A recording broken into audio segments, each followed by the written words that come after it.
സംഭവം എന്തായാലും ആ ഗ്രേവിയും ഇതൊക്കെ കൂട്ടി പടക്കാനായിട്ട് സംഭവം പൊളിച്ചിട്ടുണ്ട്. നാടൻ കോഴിയുടെ ടേസ്റ്റ് അല്ല, എന്നാ അടിപൊളി ടേസ്റ്റുമാണ് സംഭവം.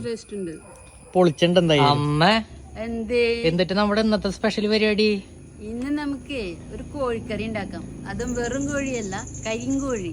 അമ്പോ എന്നാ റോസ്റ്റ്.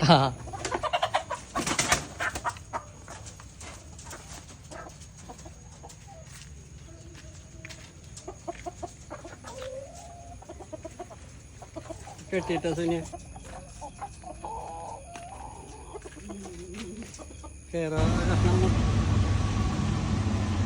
അപ്പോൾ അതിനായിട്ട് നമുക്ക് കരിങ്കോഴി ഉപ്പും മഞ്ഞപ്പൊടിയും കുരുമുളക് പൊടി ഇട്ട് നന്നായി വേവിച്ചെടുക്കണം.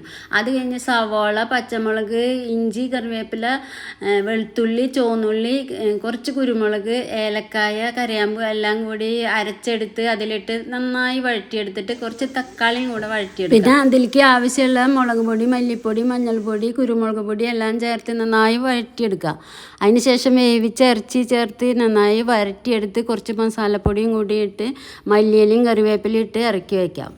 അമ്മ അപ്പൊ നമ്മുടെ കരിങ്കോഴിയും നൂലപ്പം കൂടിയിട്ട് ഒന്ന് കഴിച്ചു നോക്കിയമ്മ എങ്ങനെയുണ്ടെന്ന് പറയാൻ. എന്നിട്ട് നല്ല അടിപൊളി കരിങ്കോഴി ഞാനും കഴിച്ചു നോക്കുന്നുണ്ട്. ഒരു പീസ് ഇതിന്ന് ഇങ്ങനെ എടുത്ത് എങ്ങനെയുണ്ട്? സൂപ്പർ. അല്ല അടിപൊളി, നല്ല ടേസ്റ്റ് ഉണ്ട്. കണ്ട മീറ്റൊക്കെ നല്ല കറുത്ത് അടിപൊളി സാധനം കരിങ്കോഴി.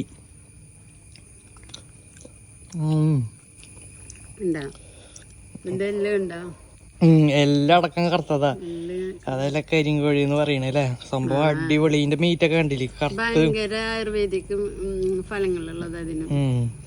എന്തായാലും സംഭവം പൊളിച്ചിട്ടുണ്ട് കേട്ടോ. അമ്മ കരിങ്കോഴി ഉണ്ടാക്കി തരാന്ന് പറഞ്ഞപ്പോ ഇത്ര സൂപ്പർ ആകുമെന്ന് വിചാരിച്ചില്ല ഞാൻ.